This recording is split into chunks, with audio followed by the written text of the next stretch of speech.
So, if I could first ask you to introduce yourself and talk about the kind of courses that you teach at Udemy. Yeah, I'm Juan Gabriel Gomila. I'm from Palma de Mallorca, where I teach mathematics at the university, and in Udemy I teach mainly IT courses regarding application development for iOS and Android, video game development with Unity and Unreal Engine, and more recently machine learning with R and Python. Do you know how many countries you have students in?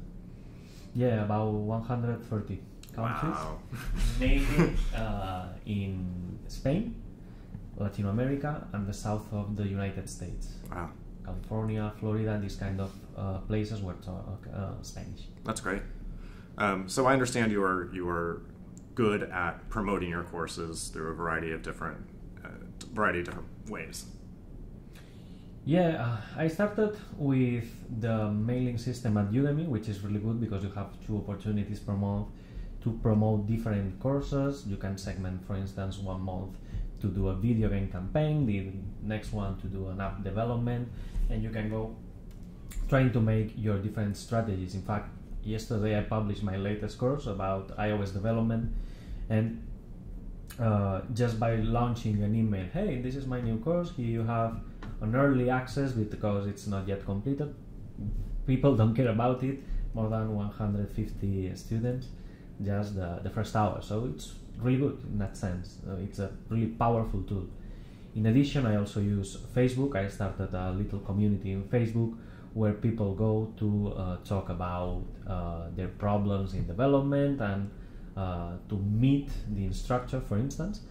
And now I have complemented it with a Discord channel where that's a community where people now can chat online in real time. So if they have any questions about the course, about the IT solution, they can go and don't have to wait for me to answer on the Q&A section on Udemy, and they can start learning from themselves, which is a really powerful tool for learning. They know things and they can share things between them.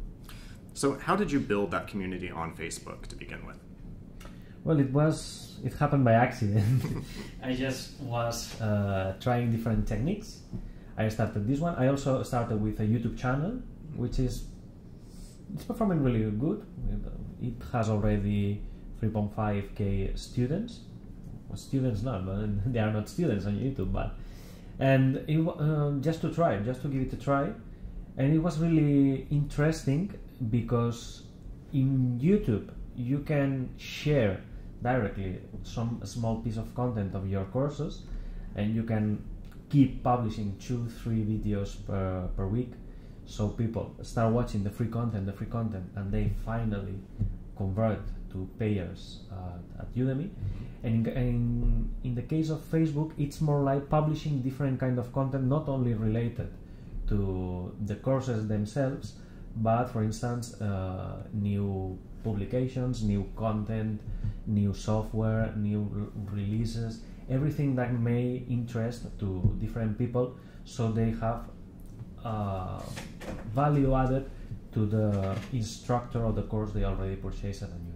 So you're not always promoting your course, you are doing other things. Yeah. And course promotion is then just part of what you're doing. For instance, now that I have traveled to San Francisco, I try to publish a lot of pictures, even make small videos. For instance, yesterday we went to Twin Peaks, and I recorded a small piece of 30 seconds about the fog, about the weather of San Francisco, and students always like these kind of things because they see the person behind the knowledge they know in Udemy. That's really great. Your personality helps you sell your courses because they know you better. Yeah, I think that people don't stick with themes. They stick with people behind these themes. They can take my course, they can take whoever course. They don't have to learn from me. But it's the person who is behind the course who they finally stick with, and they finally keep purchasing course after course. Have you done any participation in other communities? Like, have you gone onto Facebook and participated in a community on there in order to promote your course? Yeah. In fact, my latest course about machine learning, I try to look for communities on Python, communities on R Studio, which are focused on data science, on machine learning. And first I started with getting in touch with the different people inside the community, it's not about, hey, this is my new course. No, you first introduce yourself. I'm a mathematician, I teach at the university. Here are some free videos on my YouTube channel. And after getting into them, once per month perhaps, or one each 2 months, you keep posting some coupons to get the different kind of people on these communities. They tend to be huge communities, about 20k to 50k people inside them. So they're always a good way to establish different ways to expand your knowledge, your base of knowledge. So what you're saying, you don't go on and just like sell yourself. No. You're like a friend in a sense, like you're an expert. It's what I said before. People get stick with the instructor. Probably every one of us has stick with each professor at the university, at college, that you remember that gave you the clue about how to go next. This is what I try to do. I give some free tips, I give some free videos, I give some information just to people. Then they say, well, this instructor rocks, why not purchasing the course at Udemy? And it sounds like the course coupons are particularly valuable to you as well. Yeah, in fact, I tend to go to the cheapest price, go to $10, 11, perhaps 12. I've tried to go until $20, but people don't get it with $20. So you keep at 11, 12. Yesterday, for instance, launching the new iOS 12 course, I went to the 12th price, and I started with making the course private, so people that are already my students know the password and they feel more like a VIP. So, wow, it's only for me. I'm gonna get this right now to be the first to be on Juan Gabriel new course, and it went really well. So let's say somebody wants to promote their course on Facebook, maybe build a group, and they have no following whatsoever, or maybe just like their dog and their grandmother. What should they do first? I think that I started with my family and friends at the company. I was in a video game company back in Spain, and I went to everybody, hey, this is a new community I'm starting. Even I gave them free coupons for Udemy, so they started becoming my first students. And then I think that combining 2 different social networks is really useful. For instance, publishing a video on YouTube, starting for instance once a week, and promoting it on your YouTube, on your Facebook community, so they can be combined. These 2 kind of things. This is the easiest way to start a new thing. How much time would you say you spend on social media for your courses, say, per week? Right now, I don't spend really much. I tend to about, I don't know, 2-3 hours per week, perhaps. It's not too much. But for instance, now that I'm launching new courses, every time I launch a new course, I always prepare 2-3 posts, the different coupons, the reminder about, hey, 24 hours last offer, this kind of stuff. I prepare it little much than the regular thing. Is there anything you think instructors should not do when they're planning their social media strategy to promote their courses? Yeah, I've tried different times to grow with Facebook ads, for instance. It has worked for me on 2-3 courses, really specific courses about machine learning, for instance. That was a really hot topic during this year. But it's not the way to do it, because, well, it's like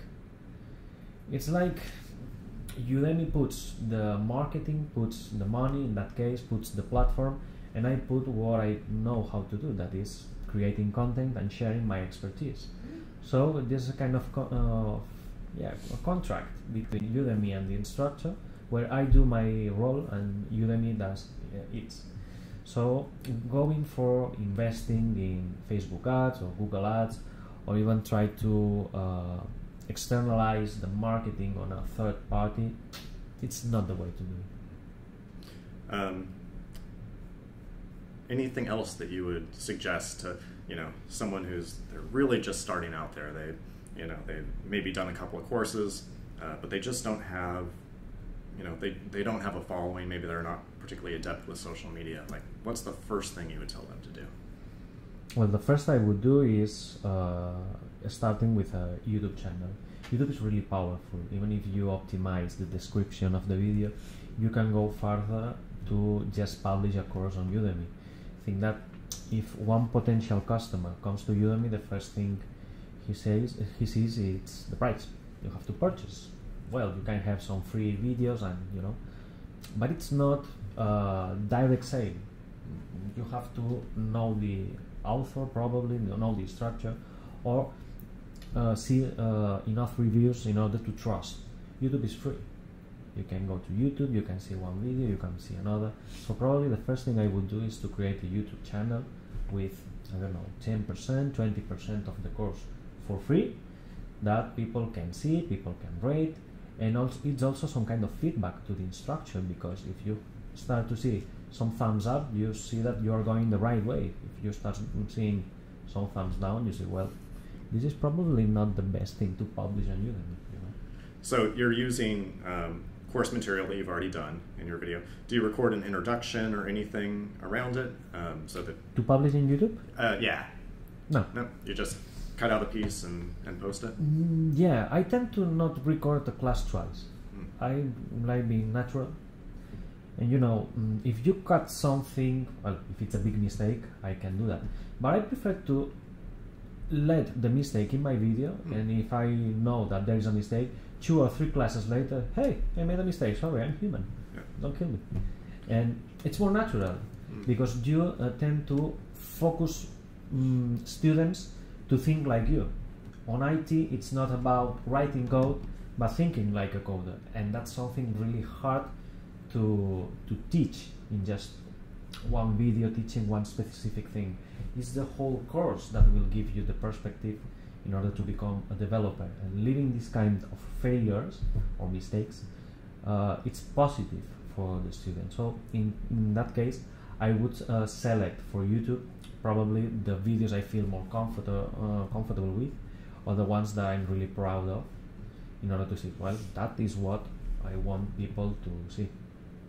I know instructors that they don't do it that way. They say, no, the valuable pieces for the course.